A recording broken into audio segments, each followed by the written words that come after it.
my first big film that I did was Star Trek: The Motion Picture, and that was because of Mhm. Fred Phillips. He called me up and he said, "Hey V," he says, you did a couple of movies with Bill Shatner, didn't you?" And I said, "Oh yeah." And he says, "Well, they're doing this movie, a Star Trek movie. Do you want to come and do it with me?" I almost passed out on the Yeah. phone. I said, I'll pass on heck that. yeah. No I big said, yeah, deal. heck yeah, I want to do Yeah. that. So that was my first big break, and which was really incredible. Robert Wise was director. I mean, huge director, and it was a huge bloody movie. I mean, they Yeah. had every stage at Paramount going.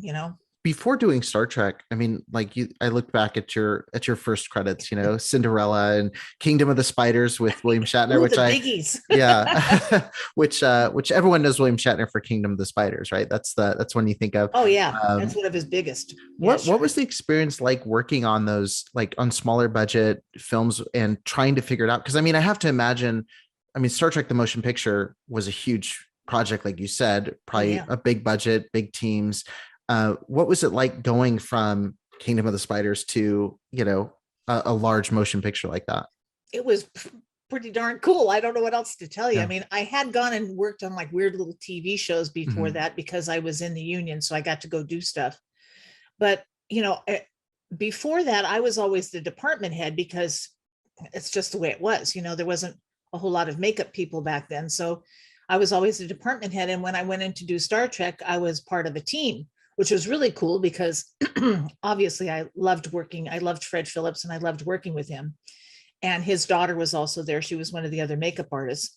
What was so neat about it was like Fred was so giving and so willing to let us young people step in and do all the work and like get to do this stuff. Like he had me put together all the Klingons. There was 13 Klingons in that one scene where the ship blows up. And so he had me put the guys were making everything.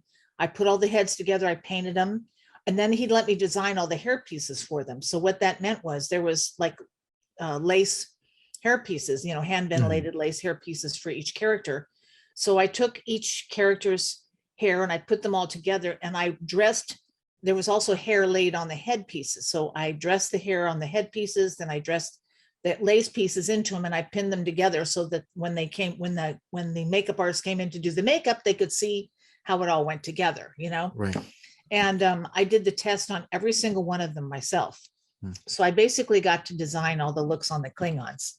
Wow. And that was really cool. When we were getting ready to do it, I'd done all the tests, like I said, on all the guys. And I was doing um, Mark Leonard Mhm. and one of the head stunt guys, who was the guy that was standing over his shoulder talking to him during the scene.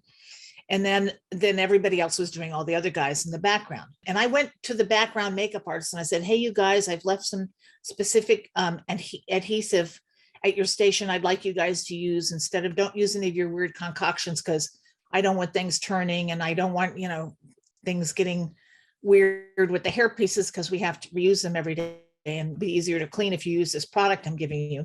And of course, they totally ignored me. I was a girl and it was like, "Who the hell are you?" And get the F out. You know what I mean? Yeah. Basically. And I went, "Okay, fine, whatever." I did my duty. Right. And one by one, each one of these guys came to me that I had done their makeup on when they looked so fabulous. And they said, "V, can you fix me? Look what they did to me." And I look and these guys had combed out all the hair pieces and they were like straight back, like they'd been through a wind tunnel. And I went, "What Yeah. the heck?" I mean, so I said, "Oh, no, I can't. I'm not touching anything. Oh, no, I'm not going there." Right. I said, "Don't worry about it, guys.